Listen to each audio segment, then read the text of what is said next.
saya akan record pertemuan hari ini, terus kemudian, sorry, teman-teman bisa mengakses, slide ini di LMS nggak?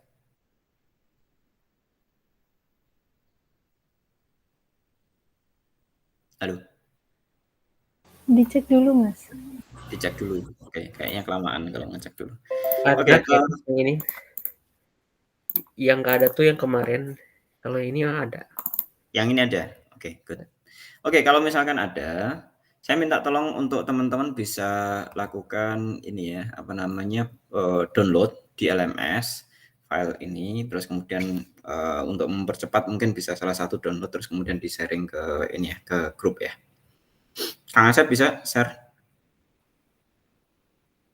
Iya Mas, ada collaborative filtering 2. Trik factorization nanti saya share di grup Mas. Oh iya, oke.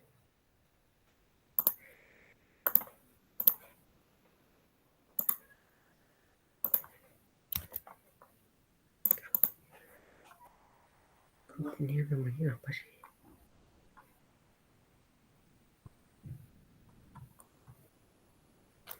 Rex.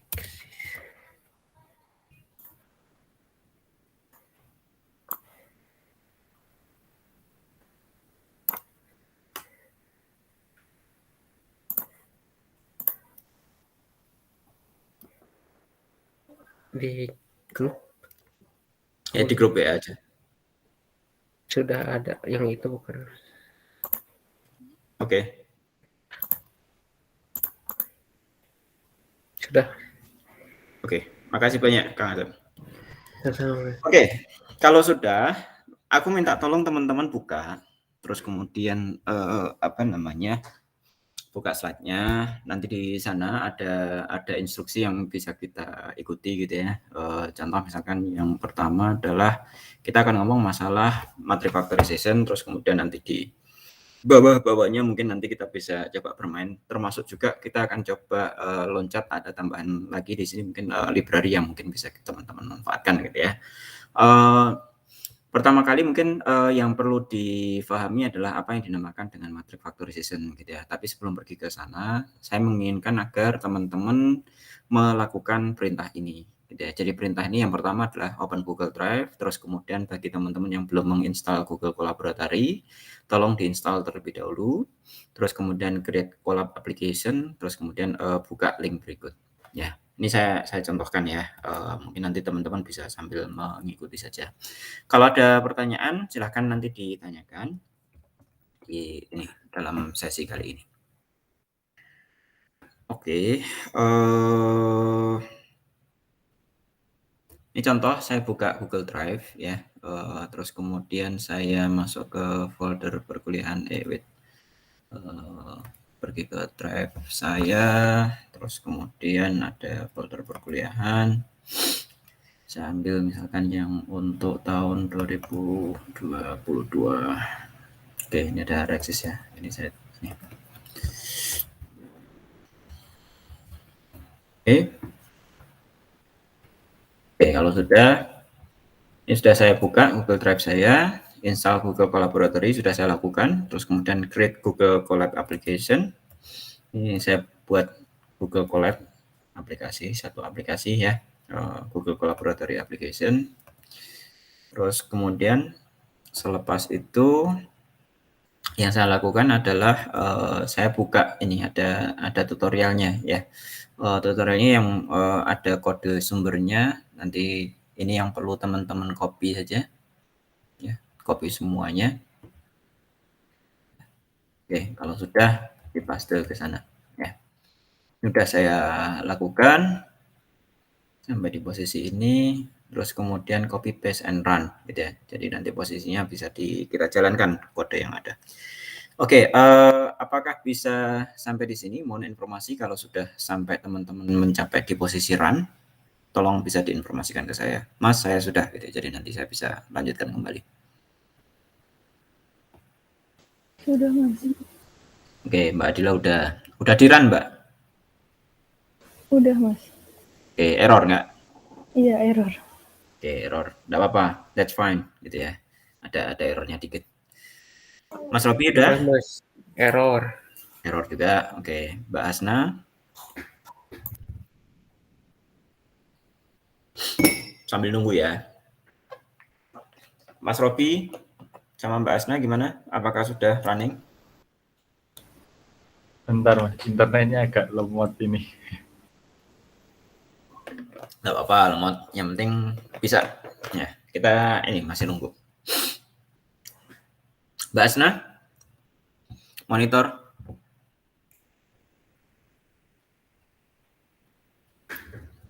Mbak Asnanya ada di situ nggak? Atau saya di ghosting sama Mbak Asna ya? Udah saya run Mas. Udah di run? Error juga? Iya. Oke, error. Kalau error, nggak apa-apa. Yang berikutnya itu adalah apa namanya perintah ya, beberapa petunjuk untuk mengatasi errornya. Nggak masalah. Kenapa? Error itu terjadi karena pada saat dibangun tutorial itu menggunakan 2.7 ya, sedangkan saat ini tidak ada yang menggunakan 2,7, yang ada di posisi 3,0. Nah, untuk menyelesaikannya maka ganti print menjadi print dalam kurung. Terus kemudian X range menjadi range gitu ya. Jadi contoh yang punya saya di posisi ini, errornya kalau kita jalankan nanti ada di posisi print ini yang pertama. Saya tutup ini ya. Kalau kita jalankan lagi nanti ada error tapi di tempat yang lain. Ya. Nah ini errornya jadi ke posisi X range ya, bukan di print lagi. Oke, saya ganti yang X range menjadi range ya. Kemudian yang lain juga.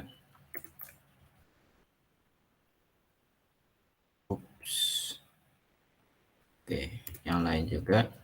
Ini ada banyak yang X range ya. Jadi perlu teman-teman di beberapa posisi. Oke, kalau sudah maka kita akan jalankan.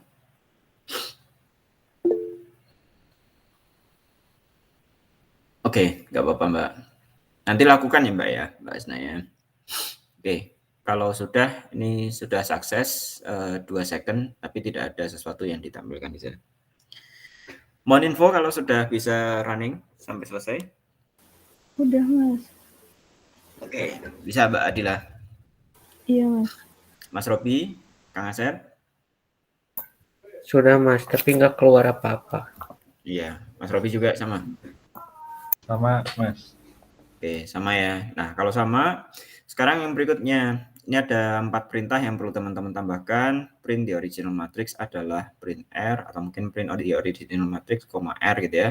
Print the approximation matrix by matrix factorization, langsung nambah dot ini. Jadi, mungkin bisa di copy paste aja kalau misalkan teman-teman males untuk menuliskannya ya.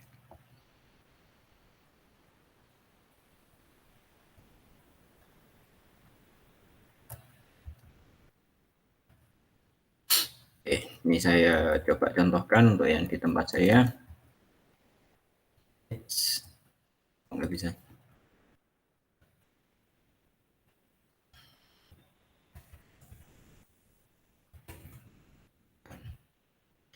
Saya coba copy lagi. Bukan yang ini. Copy. Udah, keluar. Semuanya? Nah ini.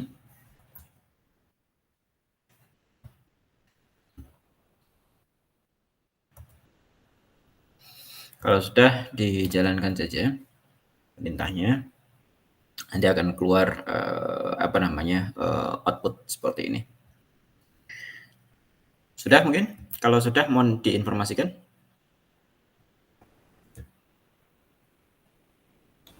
Udah Mas.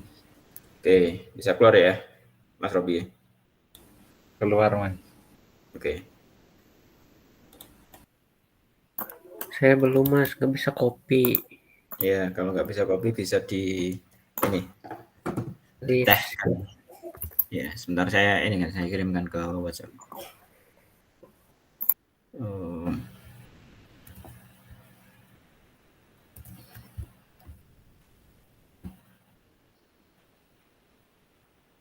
Dari web WhatsApp mungkin bisa di ini ya, di share ke sana mungkin.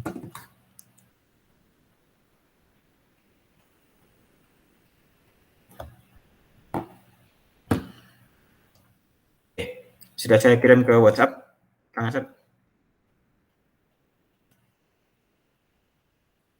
Oh iya Mas, ada Mas. Oke, sip.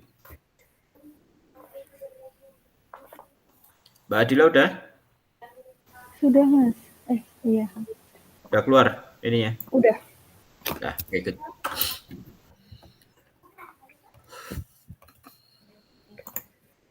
Sudah Mas. Ya. Oke. Nah, mungkin hasil yang teman-teman dapatkan, terutama untuk di aproksimasi ini akan berbeda. Namun, kalau dilihat aproksimasi hasil yang didapatkan kurang lebih mendekati aslinya, gitu ya. Di mana yang pertama nilai yang pertama ini aslinya adalah 5, diprediksi 5,08 gitu ya. Terus kemudian ada 3 diprediksi 2,64 ya. Terus kemudian ada yang kita ketahui diprediksi 5 gitu ya, dan kemudian ada nilainya ratingnya adalah 1, diprediksi 1 gitu ya. Nah, dengan matrix factorization ini nanti teman-teman sebenarnya yang dilakukan adalah kita akan mencari apa namanya, 2 buah faktor, kita akan menyebutnya sebagai faktor, dan dari faktor itu nanti pada saat kita kalikan, di sini ada 6p dot, dot di sana adalah operasi dot terhadap matriks gitu ya. Pada saat kita kalikan, maka dia akan bisa melakukan proses aproksimasi atau perkiraan gitu ya, atau mungkin regresi gitu ya. Perkiraan terhadap rating-rating yang tidak ketahui. Nilai 0 di sana dinyatakan bahwa ratingnya tidak kita ketahui, sedangkan nilai yang bukan 0, 5, 3, 1 dan kawan-kawan itu adalah rating yang diketahui gitu ya. Rating yang diketahui ini mungkin nanti bisa apa namanya, diambil dari implisit maupun eksplisit feedback seperti itu. Ada pertanyaan mungkin di posisi ini mungkin sebelum kita lanjut? Bisa dipahami ya? Halo? Iya, Mas. Bisa ya? Oke, good. Kalau bisa dipahami, kita akan coba lihat satu persatu, gitu ya. Apa yang dimaksud dengan faktorisasi dan matrix factorization, gitu ya. Pertama kali mungkin sebelum pergi ke matrix factorization, kita akan pergi ke number factorization, gitu ya. Di number factorization sebenarnya di pelajaran SMP atau SD, gitu ya, di mana nanti akan kita naikkan menjadi matrix factorization, gitu ya. Nah, apa yang dimaksud dengan number factorization? Asumsikan bahwa teman-teman memiliki ada sebuah nomor gitu ya, katakanlah nomornya adalah 12 gitu ya.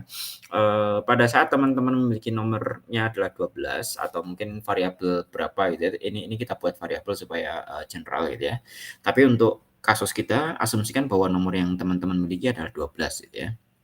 Nah, pada faktorisasi ini adalah bagaimana caranya supaya kita memiliki 2 buah nomor lain, katakanlah nomor X dan nomor Y, sehingga kalau kita kalikan keduanya gitu ya, maka akan menjadi sama dengan nilai yang kita miliki. Tadi yang kita miliki adalah 12 ya. Nah, pertanyaannya kalau Mbak Adila, pilihkan Mbak 2 nomor X dan Y yang kalau dikalikan adalah 12. 6 kali 2, Mas. 6 dan 2 ya. 6 kalau kita kalikan 2 adalah 12. Betul ya? Mas Robi, pilihkan 2 angka yang lain. 4 kali 3, Mas. 4 kali 3 ya. Oke, yang terakhir yang susah nih, Kang Asep. Pilihkan 2 nomor yang terakhir.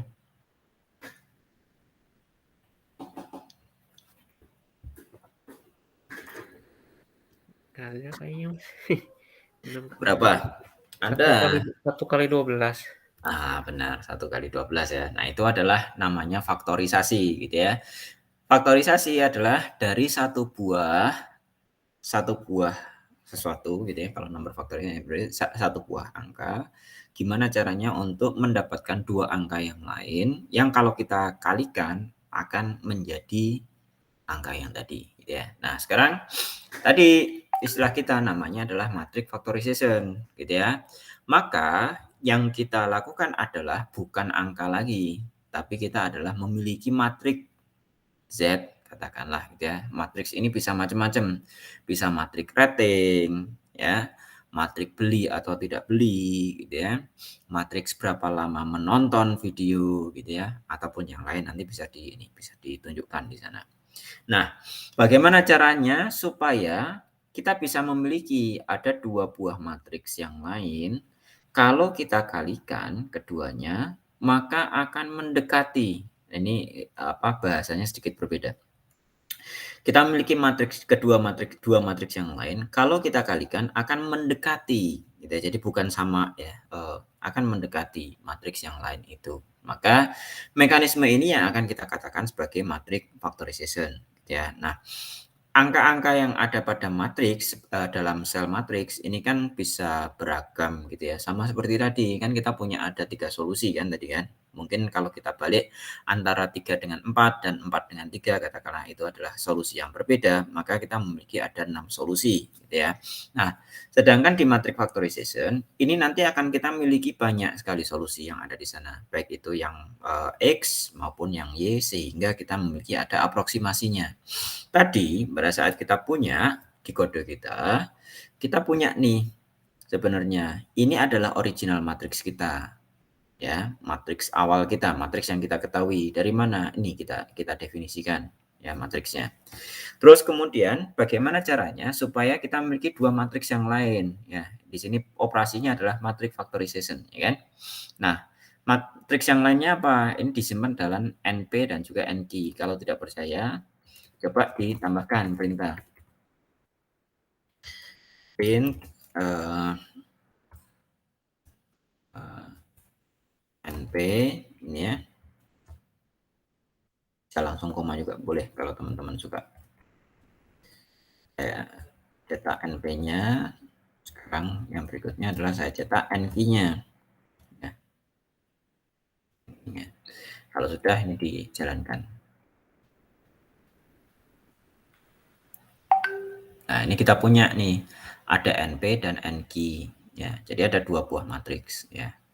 Seperti itu. Nah, 2 buah matriks ini kalau kita kalikan maka akan menjadi kurang lebih adalah sama dengan yang ada di atas. Lihat bahwa di sini kurang lebih ya. Tadi kita dapat prediksinya adalah 5, sekarang dapat prediksinya adalah 4 gitu ya. Jadi posisi itu berarti ada sesuatu yang membuat dia berubah-ubah gitu ya, berubah-ubah dari posisi satu ke posisi yang lain gitu ya. Nanti kita akan coba tunjukkan lagi algoritmanya gitu. Nah, sekarang perkalian matriks itu kan salah satu kuncinya adalah jumlah baris sama dengan jumlah kolom atau jumlah kolom sama dengan jumlah baris. Nah, ini pada posisi ini jumlah kolomnya adalah 2, jumlah barisnya adalah 4 gitu ya. Kan nggak mungkin gitu ya. Makanya di sini pada saat kita mengalihkan kita transpose terlebih dahulu untuk yang NQ-nya gitu ya. Jadi tinggal nanti untuk prosesnya adalah penyamaannya. Jadi ini kalau sudah ditranspose hasilnya akan seperti ini. Ini kalau udah ditranspose, ini jumlah kolom sama dengan jumlah baris. Ya, jadi di posisi itu maka bisa dikalikan kan. Jadi proses pengaliannya nanti kita kalikan.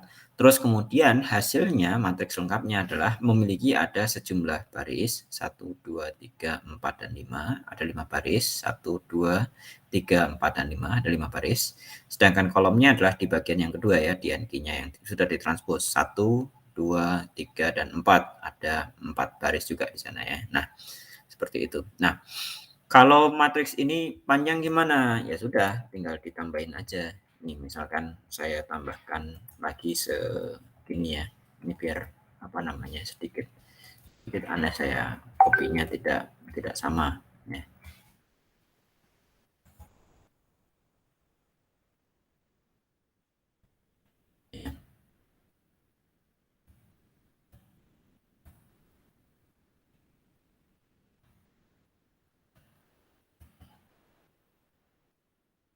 Sudah saya tambahkan datanya, jumlah kolomnya saya tambahkan menjadi jauh lebih banyak ya.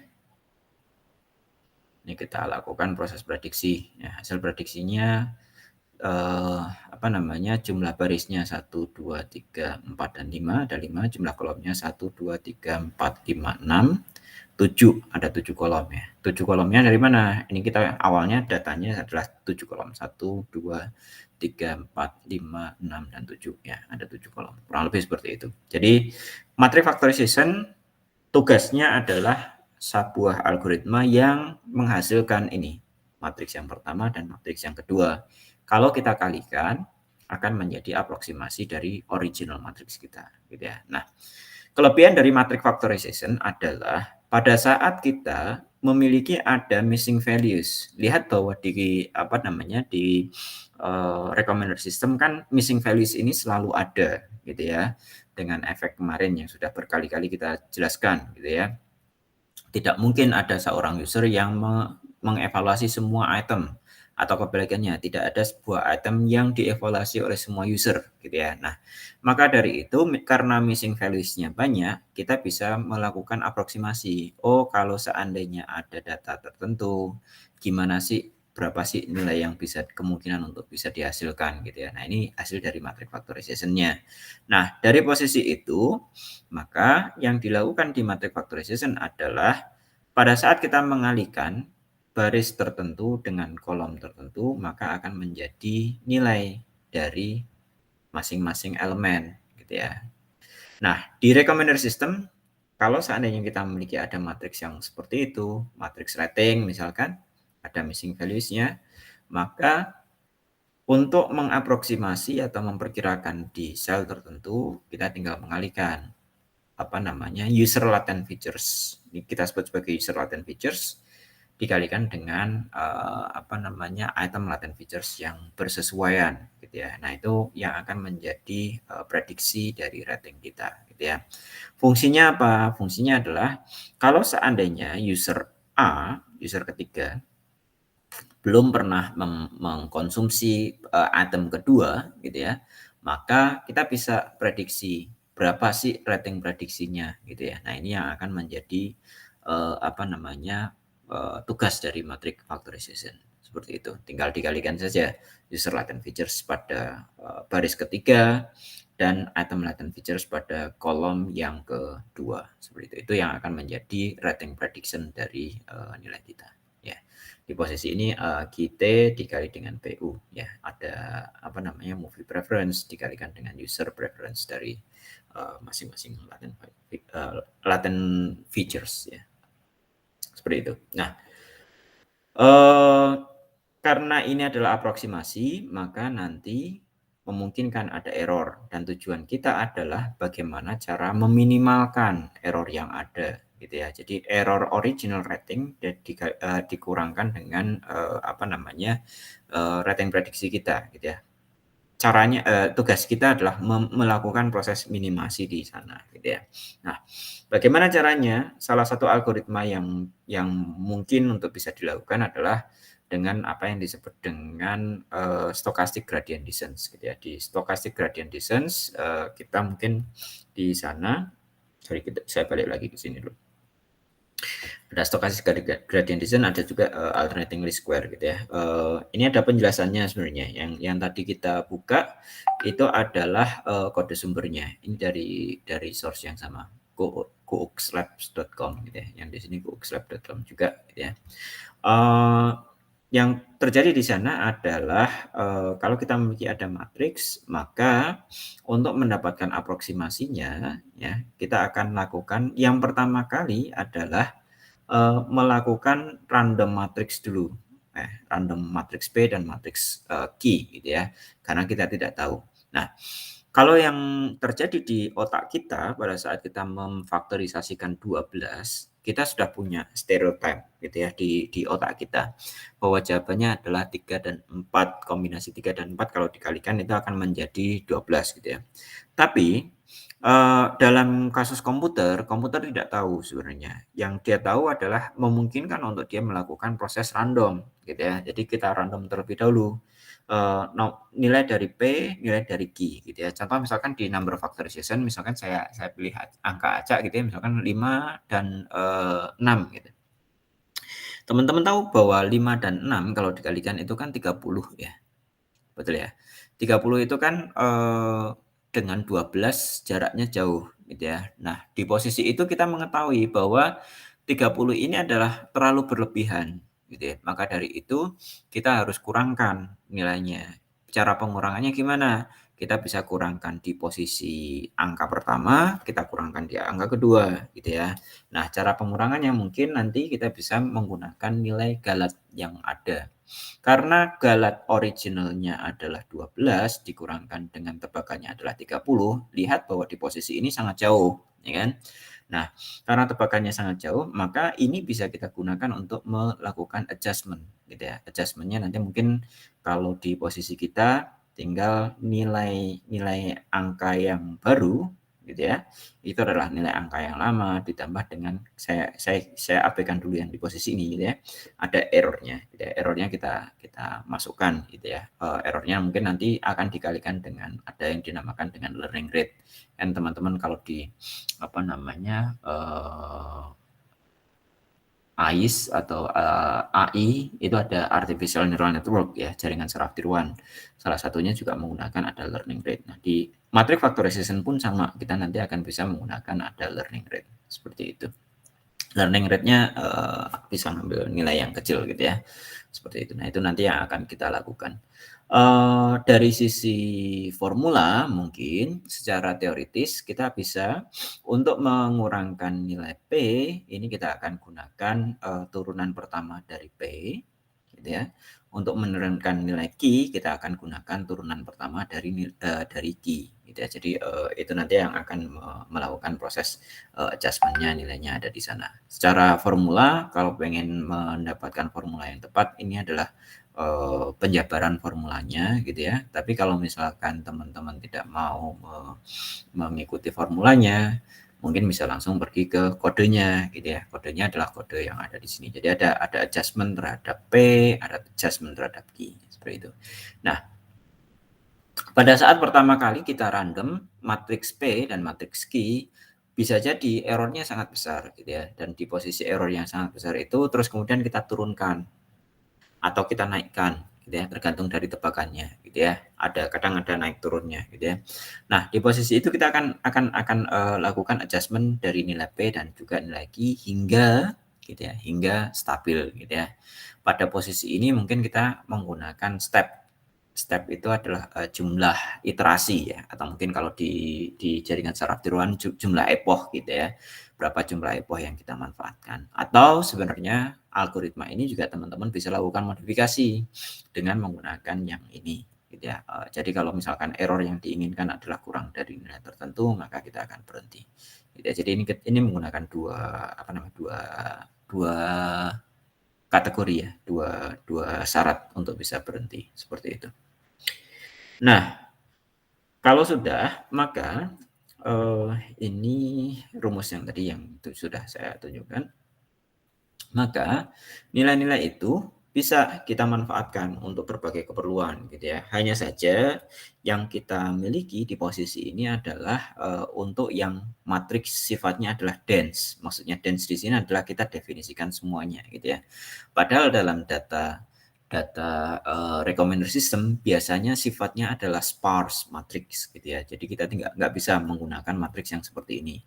Bayangkan kalau teman-teman memiliki matriks interaksi di sebuah recommender system yang sesungguhnya ada 1 juta user dan juga 2 juta items ya. Oke.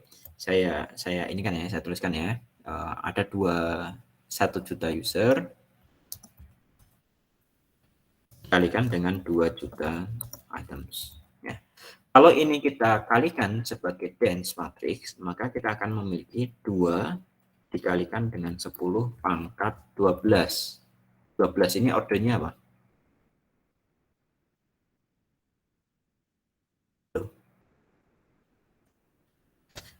Kalau seandainya satu selnya itu adalah 2 byte gitu ya, dikali 2 byte-nya ya, maka teman-teman akan membutuhkan sekitar 4 dikali 10 pangkat 12 ya. Kalau order ini saya konversi ini adalah byte gitu ya, saya konversi menjadi kilo, itu kurang lebih di sini adalah pangkat 9 byte kilo, enggak, atau saya salah, atau dikurangkan 5.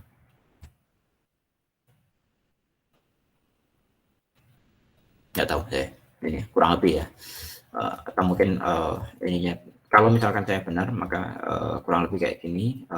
Ini adalah kilobyte, byte-nya besar ya. Di sini adalah megabyte, terus kemudian lebih ya. Saya mohon maaf kalau seandainya nanti saya salah ya. Di sini megabyte, di sini gigabyte, gitu ya. Yang punya memori yang segede ini, kayaknya nggak bisa masuk ya ke mana, ke memori ya. Jadi kita perlu mengubah gitu ya. Dan kita tahu bahwa dalam memori yang jumlahnya segini, katakanlah roughly, ini akan banyak sekali transaksi yang nilainya adalah 0 gitu ya. Jadi perlu dilakukan pengubahan. Pengubahannya adalah biasanya dalam recommender system akan diberikan dalam 3 tuple. Jadi yang pertama adalah user ID, item ID, terus kemudian original ratingnya berapa gitu ya. Nah, di posisi ini misalkan ada seorang user namanya Agung, gitu. User ID-nya adalah 1. Dia merate hanya terhadap 10 item gitu ya. Jadi item ke-10 gitu ya. Ratingnya adalah 4. Item usernya sama gitu ya, merate 5 gitu ya, dan seterusnya. Jadi dia hanya memerlukan sekitar 10 kali 2 byte saja gitu ya. Nah, di posisi itu mungkin ada, kalau kita tadi sudah mengalokasikan terhadap 2 juta items, user 1 ini menghemat beberapa ribu items gitu ya, beberapa juta items gitu ya, karena dia user satunya hanya 10 rating gitu ya, atau mungkin 100 rating. Lihat 2 juta dikurang 100 kan lumayan gitu ya, lumayan memori yang bisa kita hemat. Biasanya untuk apa namanya, recommender system biasanya akan dinyatakan dalam bentuk tabel yang seperti ini. Jadi di posisi itu mungkin memang kita kalikan menjadi 3, user ID-nya katakanlah 2 byte, ini adalah 2 byte, di sini juga katakan 2 byte, jadi 6 byte, tapi dari sisi posisi jumlah dikalikan dengan jumlah items yang ada, nanti dia akan menjadi lebih ringkas gitu ya. Nah, maka dari itu mungkin nanti teman-teman perlu melakukan pengubahan dense matrix yang seperti ini menjadi matrix sparse. Di sini kok bisa mengatasi yang 0? Kalau teman-teman jeli, ada kodenya adalah ini. Jika ratingnya adalah nilainya lebih besar dari 0. Jadi artinya ada pengecekan gitu ya. Pengecekan apakah dia merupakan original rating yang acceptable 1 sampai 5 atau enggak gitu ya. Jadi kalau ya, nilainya adalah 0, asumsinya adalah dia rating yang harusnya diprediksi atau yang tidak memiliki rating sesungguhnya gitu ya. Itu yang menjadi permasalahan dari matrix factorization. Ya. Sampai di sini ada pertanyaan, silakan. Halo? Ada? Oke. Kalau tidak ada, mungkin teman-teman sebenarnya kemarin kan sudah membuat ini ya, ada data ya yang sudah pernah di ini kan. Yang sudah kemarin saya ini ya, saya konversi gitu ya. Nah, mungkin juga bisa dilakukan uji coba gitu ya, uji coba terhadap data yang ada. Di sini posisinya sebenarnya menggunakan data buatan, dan teman-teman kemarin sudah menggunakan data buatan yang di-create oleh teman-teman S1 ya. Saya coba kirimkan ke ini.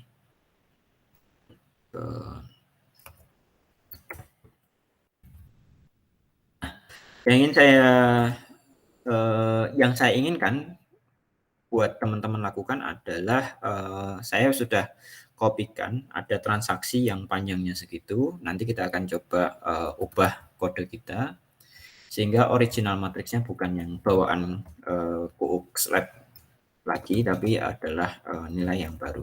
Ya, ini saya pastekan ratingnya ada. Ratingnya adalah yang mangga, pisang, jambu. Di sini bisa di komen ya. mungkin saya bisa running kode sumber ini, terus kemudian kita bisa dapatkan gitu ya matrix factorization-nya. Ada pertanyaan mungkin barangkali?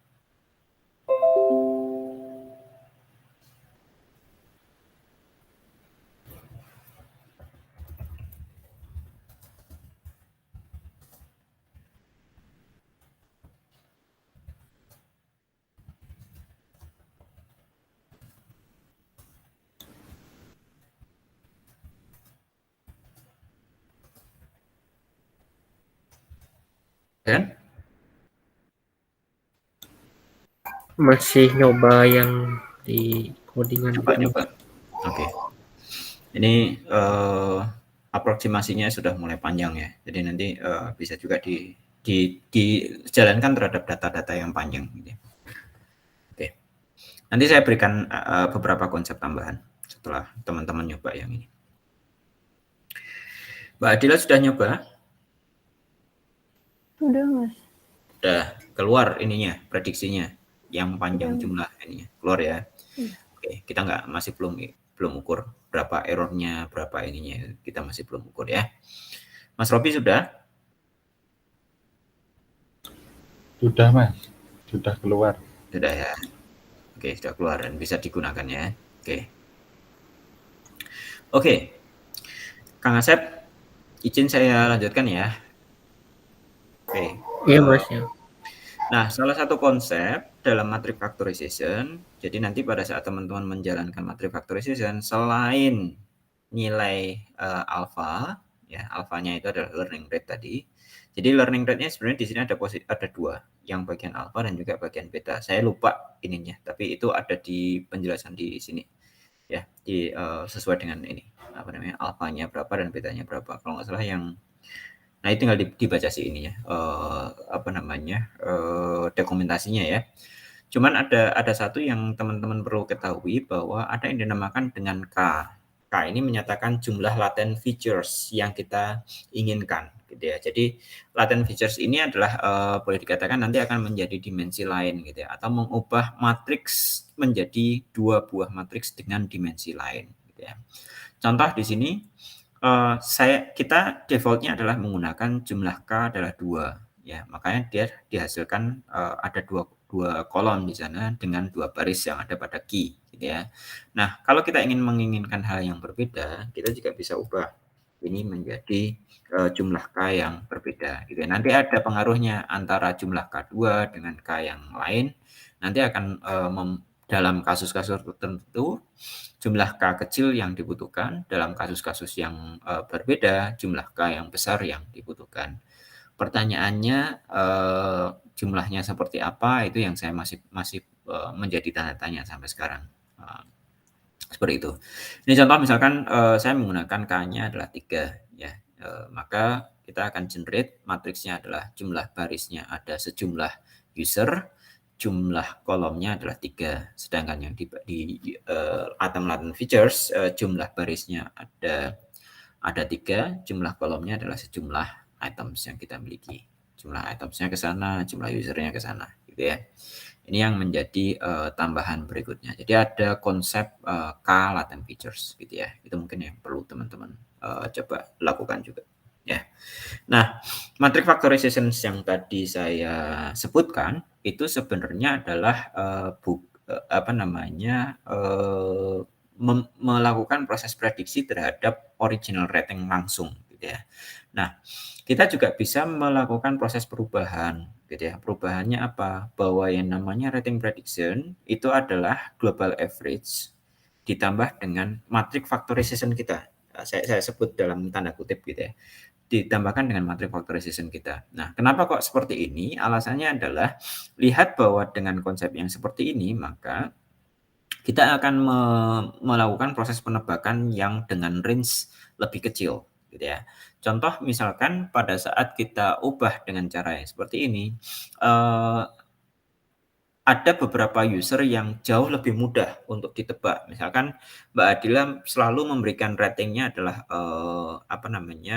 mendekati user average gitu ya. Maka nanti bisa mendekati global average. Maka nanti akan di posisi ini akan jauh lebih mudah menebaknya.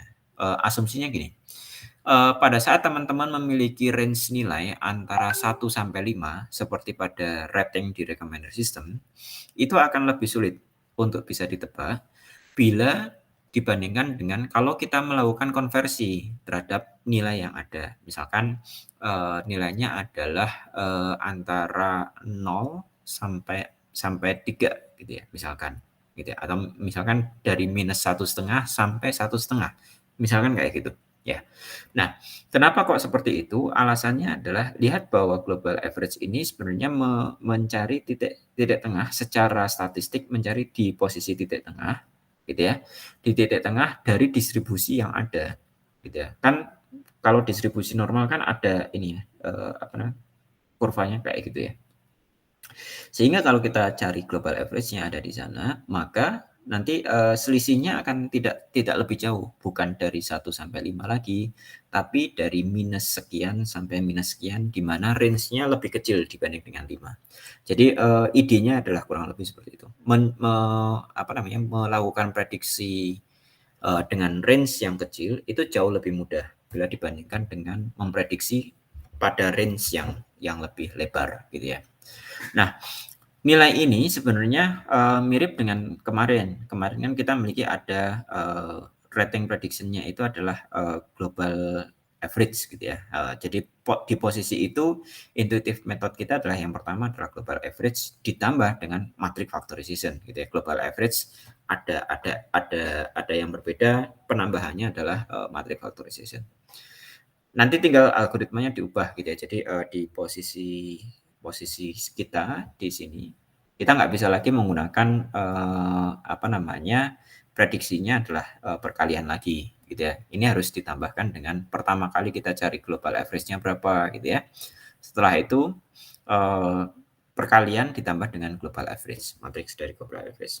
Terus kemudian algoritma yang ada di sini juga sama. Nanti kita harus lakukan proses perubahan gitu ya. Perubahannya gimana? Perubahannya adalah yang pertama untuk di posisi error ini perhitungannya bukan original rating dikurang dengan numpy dot lagi, tapi original rating dikurang dengan global average dikurang dengan numpy dot, seperti itu. Ke bawah mungkin hampir sama, tapi mungkin ada perubahan sedikit gitu ya. Nah, ini tinggal kita lakukan proses adjustment gitu ya. Jadi di bagian ini yang teman-teman bisa lakukan proses perubahan. Parameternya tentu berubah ya, ada tambahan parameter sedikit ya, seperti itu. Sehingga nanti di posisi bawah juga akan terjadi perubahan. Nah, itu nanti akan berubah. Terus kemudian kalau kita lanjutkan lagi juga sama. Kemarin kita memiliki ada global average, user bias, dan juga item bias. Itu pun juga bisa dilibatkan di posisi perhitungan kita. Dan dalam kenyataannya yang melibatkan dengan menggunakan nilai ini ternyata jauh lebih bagus prediksinya gitu ya. Ini mungkin yang nanti teman-teman perlu coba gitu ya. Kalau nggak salah ada namanya khusus, itu adalah SVD++ untuk yang menggunakan kombinasi di antara ketiganya, seperti itu. Nah, itu algoritmanya orang-orang sudah mengimplementasikan cukup banyak gitu ya. Jadi nanti bisa teman-teman lakukan. Nah, sekarang yang saya inginkan bagi teman-teman adalah ini. Selain kalau teman-teman pengen tahu detailnya, salah satu entry point-nya ada di sini gitu ya. Tapi kalau misalkan nggak mau tahu detailnya atau mungkin pengen tahu detailnya tapi pengen yang lain, ada library yang sudah diimplementasikan di sana. Ada, kalau teman-teman familiar dengan sklearn bisa menggunakan sklearn. Tapi kalau tidak familiar ya nggak apa-apa, atau pengen belajar yang lain ada surprise ya. Jadi di surprise library ini sudah ada contoh gitu ya, kita menggunakan SVD dengan dataset yang ada, kita bisa jalankan terhadap ini ya. Kita menggunakan algoritma, ada beberapa algoritma ya, nanti di bawahnya ini ada SVD, SVD++, ada non-negative matrix factorization, dan juga algoritma-algoritma yang lain yang mungkin nanti teman-teman bisa jalankan. Ini mungkin bisa menjadi inspirasi buat Mas Robi ya, kalau seandainya mau menggunakan ini gitu ya, seperti itu. waktunya lumayan panjang untuk yang SVD++ gitu ya, karena ada penambahan perhitungan ya. Ini. Kalau pengen mengimplementasikan NMF atau mungkin SVD bisa dibuka, ada kodenya kok di sana ya. Bentar, kita coba lihat SVD-nya ada nggak di sini kodenya. Ini ada penjelasan algoritmanya yang diimplementasikan sama mereka ya. Oh, nggak ada. Ini mungkin nanti perlu dilakukan perubahan. Ya. Oke, ini kita akan coba satu ini ya, satu library ya. Kita buat satu kode ya, yaitu Google Colabs. Oke. Terus kemudian saya pengen membuat supaya nggak bingung namanya untitled 1, untitled 2.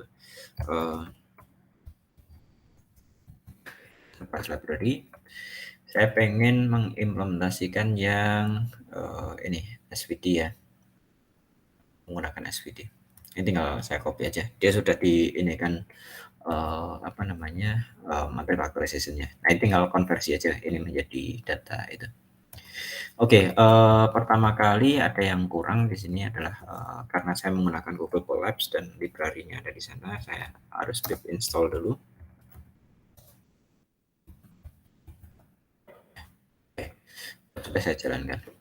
Tambahin pip install surprise library-nya. Ini nanti dia menggunakan cross validation untuk data itu dengan menggunakan jumlah cross validation-nya adalah 5 ya. Ini install surprise-nya, terus kemudian nanti ada data ini ML 100K, Moviland 100K ini yang akan diinstal, di-download berikutnya. Nanti ada prompt.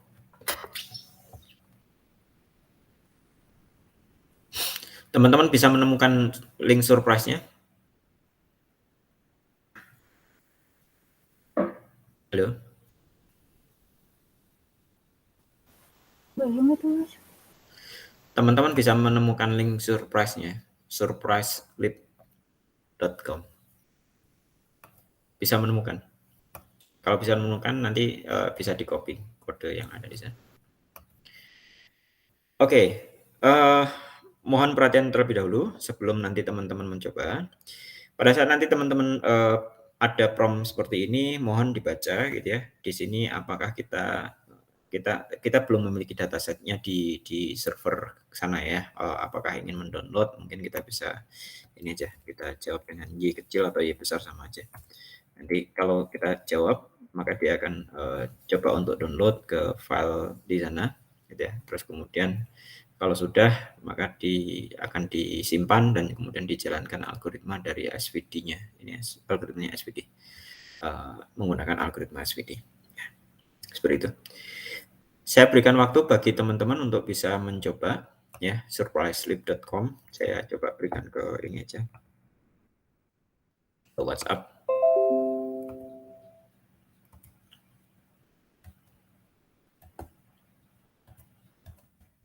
Surprise slip-nya sudah saya kirimkan.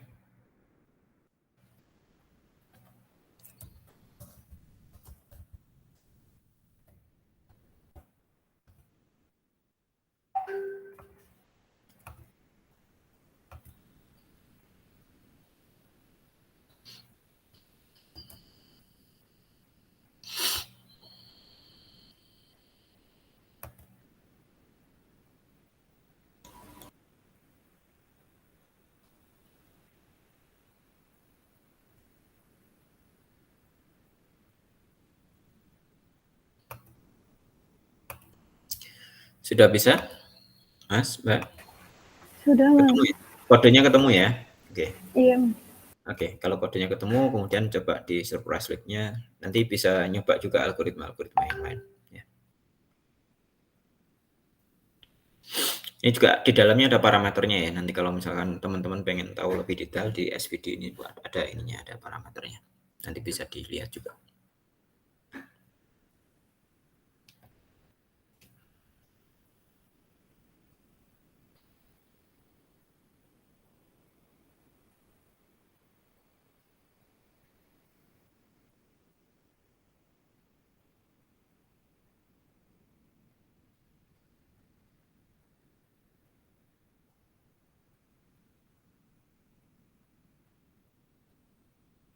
Mas Robi, matrix factorization-nya pakai apa, Mas Robi? Oh iya Mas, kalau saya itu malah bingungnya itu waktu ini Mas, bedanya matriks faktoras sama SVD itu bedanya Di di bagian mana? apa? Oke. Iya gitu. Ya, matrix factorization seperti yang tadi, ya, yang tadi saya sudah tunjukkan. Sekarang kita coba lihat buka ininya yang SVD ya. Matrix factorization sama NMF hampir sama ya. Nanti tergantung algoritma yang diimplementasikan dari masing-masing. Untuk yang SVD, yang ini NMF, ini SVD ya.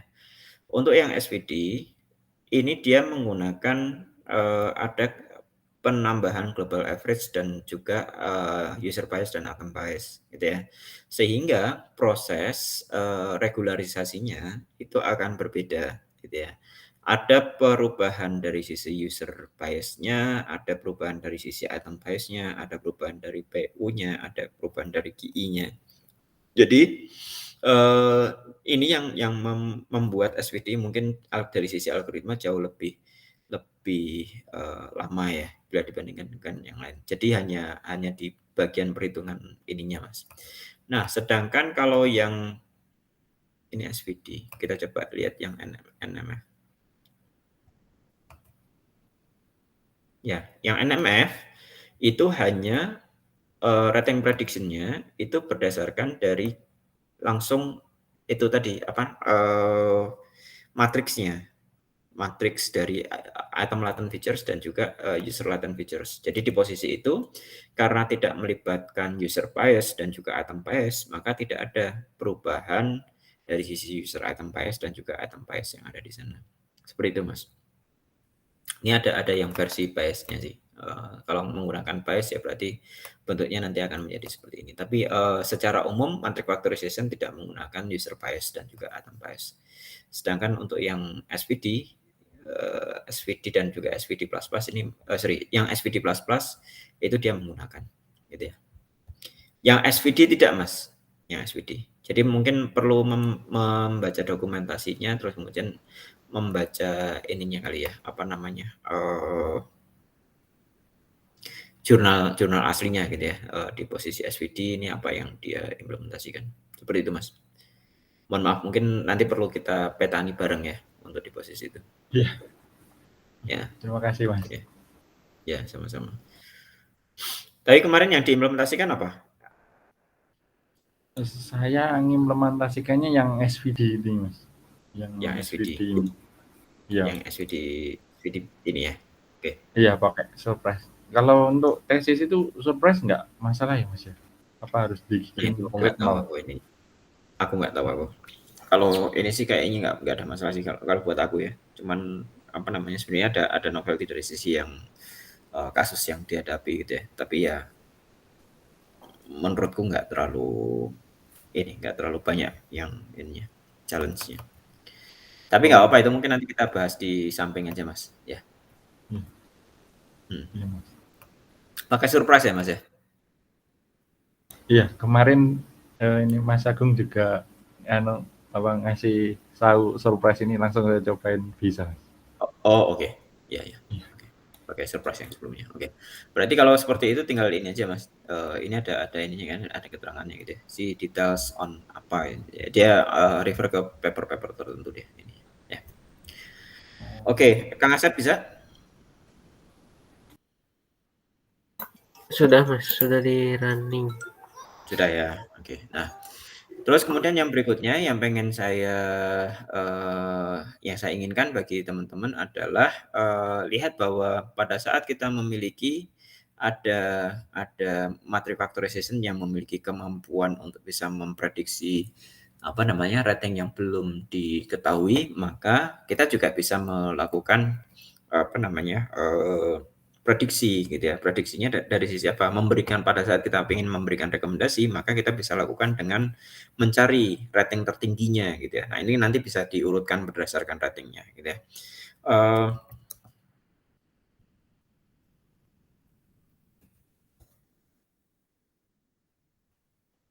Ini kita cari ini aja. Udah ada itunya, ada contohnya.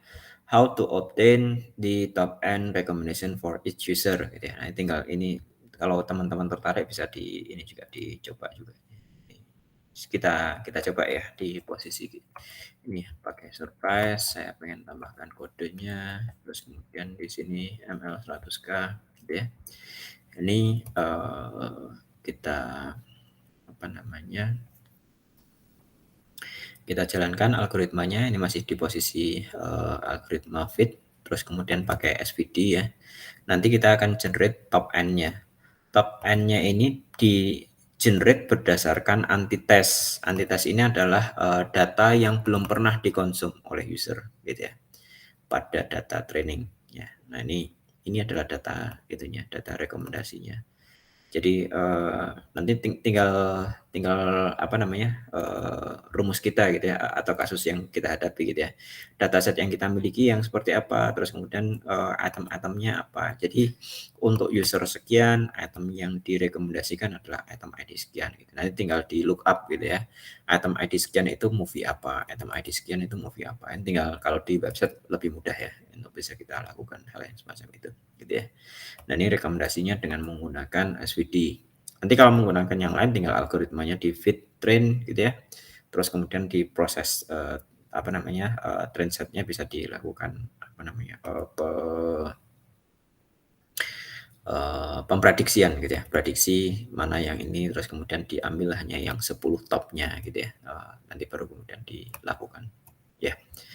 Mungkin itu kurang lebih, barangkali ada yang ini kayaknya apa recommender system dengan library-nya udah cukup banyak, nanti tinggal detailnya aja yang bisa dibahas gitu ya. Di posisi ini cuman mengambil top n items-nya. Jadi top n item kayaknya nggak terlalu susah ya. Idenya adalah mengambil rating-rating tertingginya, makanya di posisi ini dia diurutkan berdasarkan rating, mana di bagian mengurutkan rating. Get top n di posisi get top n. Ini di get top n-nya algoritma khusus ini diurutkan terlebih dahulu. Ini ratingnya di sort berdasarkan key yang ke satu ya. Terus kemudian diambil top n dari user ID-nya. Seperti itu. Oke, mungkin itu saja hari ini. Saya nggak pengen menambahkan lagi karena setelah ini mungkin teman-teman udah bisa membuat website nih kalau pengen ini ya, tinggal nanti apa katakanlah buah, lagu ataupun yang lain, nanti teman-teman bisa buatkan ya recommender sistemnya. Mungkin itu ada yang mau ditanyakan, mungkin yang lain barangkali ada. Ini sudah bisa dievaluasi juga di sini. Mas, boleh tanya? Monggo, silakan Mas. Kan kadang kalau untuk bikin recommender system itu kalau mungkin di marketplace atau di mana kayak gitu tuh berarti surprise ini udah banyak diimplementasikan di istilahnya di apa ya, di project kayak gitu apa belum Mas? Atau ada lead yang lain? Sudah Mas. Ini algoritma dasar Mas. Oh gitu. Jadi hampir setiap recommender system itu pasti pakai ini gitu ya untuk rekomendasi kayak algoritma. Jadi gini, kalau di dunia nyata kayak misalkan YouTube gitu, mereka tidak menggunakan satu algoritma, tapi menggunakan kombinasi dari beberapa algoritma. Nanti kombinasi itu nanti dikombinasikan dengan beberapa strategi hybrid recommender system. Nah, strategi hybrid recommender system ini nanti ada beberapa cabang gitu ya. Cabangnya mungkin ada yang parallelize, ada yang serial gitu ya. Nah, itu mungkin nanti yang akan kita pelajari di beberapa pertemuan berikutnya gitu ya. Mungkin nggak tahu pertemuan keberapa ya, ke-8 atau ke-9 gitu ya. Mungkin nanti agak panjang untuk sampai ke hybrid. Kenapa kok panjang? Alasannya gini. Matrix factorization ini hanya satu cara saja. Ada banyak sekali cara dan masing-masing cara punya kelebihan dan kekurangan gitu ya. Sedangkan item yang banyak yang mereka miliki adalah sangat banyak sekali. biasanya salah satu strategi yang mungkin untuk bisa dilakukan adalah dengan melakukan filter berulang gitu ya. Contoh misalkan dari sisi filter rating gitu ya, katakanlah sekarang Mas Robi suka dari sisi rating Mas Robi punya rating prediction dengan menggunakan SVD ini gitu ya. Tapi dengan metode yang lain, misalkan content based filtering gitu ya. Saat ini Mas Robi sedang suka sepatu gitu ya. Kenapa? Karena lagi pengen nyari sepatu, padahal biasanya konsum musik gitu ya. Nah, terus kemudian bisa juga itu di cross check dengan algoritma yang lain gitu ya. Oh, matrix factorization-nya adalah seperti ini karena menggunakan sepatu, karena lagi suka sepatu, maka sebagian dari yang biasanya ditampilkan ditambah dengan sepatu gitu ya. Nah, interaksi dengan sepatu terus kemudian berjalan lagi, ganti ternyata karena lagi demam bulu tangkis gitu ya. Kemarin Thomas menang, terus kemudian sekarang ada Denmark Open gitu ya misalkan. Maka dicarikan. Nah, itu ada yang dinamakan dengan context based gitu ya, atau mungkin content based gitu ya. Nah, itu mungkin nanti juga bisa menjadi filtering. Nah, proses filteringnya nggak cuma satu yang diimplementasikan. Matrix factorization-nya untuk memprediksi ratingnya, sekarang konteksnya adalah memprediksi bahwa sekarang yang lagi hype itu adalah bulu tangkis katakanlah misalkan. Maka tampilkan bulu tangkis tapi yang ratingnya tinggi dengan menggunakan matrix factorization gitu ya. Tampilkan sepatu yang ratingnya tinggi. Nah, itu nggak matrix factorization kan nggak bisa melihat itu kan, ini sepatu atau ini sepatu atau ini bulu tangkis kan nggak bisa gitu ya, karena dia hanya melihat rating saja. Maka dari itu perlu contoh misalkan content based gitu ya, itu yang bisa dilakukan Mas Robi. Jadi kombinasi, selalu menggunakan kombinasi kayak gitu Mas. Dan masing-masing algoritma di ini tuh beda-beda. Contoh misalkan di YouTube ya. Karena nanti perlu dilakukan A/B testing gitu ya. Nah, ini contoh aku lagi seneng lihat ini si Alibata. Beberapa kali saya melihat Alibata gitu ya. Terus kemudian ada yang di bagian ini aku enggak, ini mungkin ada iklannya terselubung dari itunya, dari pemerintah. Saya beberapa kali melihat chess ya. Makanya muncul di sana. Terus kemudian beberapa kali melihat ini. Jadi ini nggak bisa didapatkan pada satu orang, pada satu algoritma, harus menggunakan kolaborasi. Nah, nanti kalau misalkan Mas Robi atau mungkin Kang Asep atau Mbak Adila atau satu lagi siapa? Kok hilang? Mbak siapa? Mbak Asna, Pak Mas. Mbak Asna kemana? Lagi keluar. Oke, kalau nanti kita melakukan interaksi dengan item-item yang lain, nanti juga ada semacam filtering dengan tag khusus bahwa ini adalah tentang sport gitu ya, sedang senang sport si user ini kan, item yang dikonsumsi kan bisa swing ya. Kadang kita suka sport, kadang kita suka gardening, kadang suka pelajaran, kadang suka ini. Misalkan sedang ada tugas gitu ya. Tugasnya tentang apa? Tentang matrix factorization. Kadang kan kita tanpa sengaja ini factorization gitu ya. Kan kita melakukan ini kan pencarian gitu ya. Terus kemudian pada pencarian itu juga kita bisa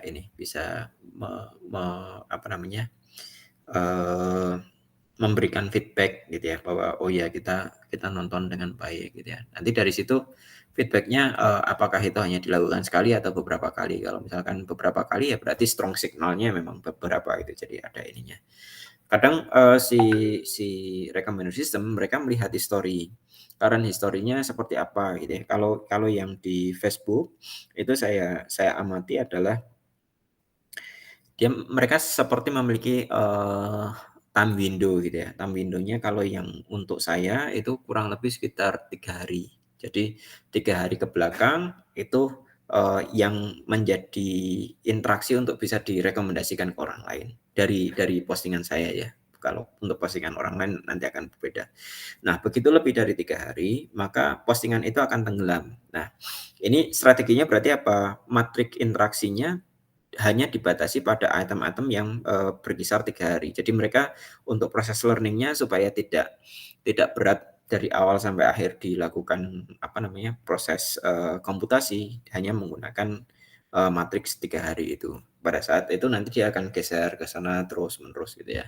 Nah, namun untuk user agung dan yang frekuen di Facebook dengan mungkin nanti Mas Robi yang tidak frekuen, angka 3 hari ini mungkin tidak cukup gitu ya. Nah, itu kan ada parameter-parameter yang seperti itu nggak ada di matrix factorization kan. Adanya di algoritma yang sifatnya adalah oracle gitu ya. Tahu-tahu jadi gitu ya. Seperti itu. Kalau yang di YouTube itu kayaknya berdasarkan apa yang kita lihat terus-menerus gitu ya. Kalau yang di Instagram itu berdasarkan konten yang kita lihat juga. Jadi mungkin ada mirip dengan kategorisasi dari items kayak gitu. Jadi campuran Mas, nggak mungkin satu Mas. Intinya campuran, secara gampang menjelaskannya campuran ya. Gitu. Oh iya. Berarti kadang tuh recommender system itu juga di-maintain tiap waktu ya Mas ya? Ya, karena datanya kan masuk terus-terusan kan. Gitu. Dan kalau ada item yang baru, ke siapa dia harus direkomendasikan? Oh iya Mas. Ya, nah item yang baru itu juga kalau di Facebook unik. Kalau di Facebook itu saya mendapati gini, saya baru bisa mendapatkan rekomendasi dari teman di UK saya, teman pada saat saya kuliah S3 kemarin, itu kalau ada user A dan user B. Jadi kayak semacam ada rule-nya gitu, Mas. Itu kalau di Facebook seperti itu. Jadi kalau si A dan si B melakukan like, maka rekomendasikan ke Agung. Kalau si A nge-like tapi si B enggak, jangan rekomendasikan. Atau si A dan si B enggak nge-like, jangan rekomendasikan. Ada semacam association rule gitu ya. Ada semacam association rule kaitannya dengan user gitu. Itu yang saya temui. Kenapa saya tahunya seperti itu? Alasannya adalah kan kalau di Facebook kan ada ini ya, siapa yang like kan ketahuan gitu ya. Terus kemudian berapa kali di like gitu, itu ketahuan. Untuk postingan-postingan baru kadang beberapa teman yang saya selalu nge-like di postingan baru itu selalu tampil. Belum ada yang nge-like tapi sudah tertampil di saya gitu. Nah, itu juga menjadi satu ini ya, istilahnya apa ya? Ya hampir mirip dengan association rule ya. Kalau kita beli gula maka kemungkinan kalau kita beli teh maka kemungkinan beli gula itu seberapa persen, dia ada ini algoritmanya kan kayak gitu. Gitu Mas. Iya Mas. Tadi tanya apa sih? Kok kayak gitu? Iya. Iya Mas. Oh ini yang waktu ya. Oke. Mungkin itu. Ini kalau saya buka gini, nanti beberapa kali saya buka aja. Nanti kan ada ini ya, ada.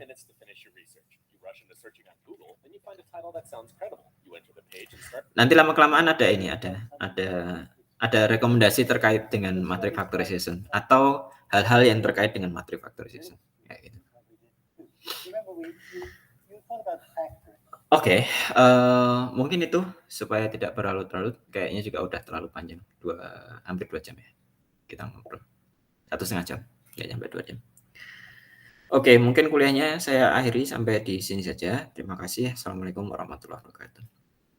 Waalaikumsalam warahmatullahi wabarakatuh. Waalaikumsalam. Waalaikumsalam warahmatullahi wabarakatuh. Terima kasih Mas. Sama-sama Mbak Mas.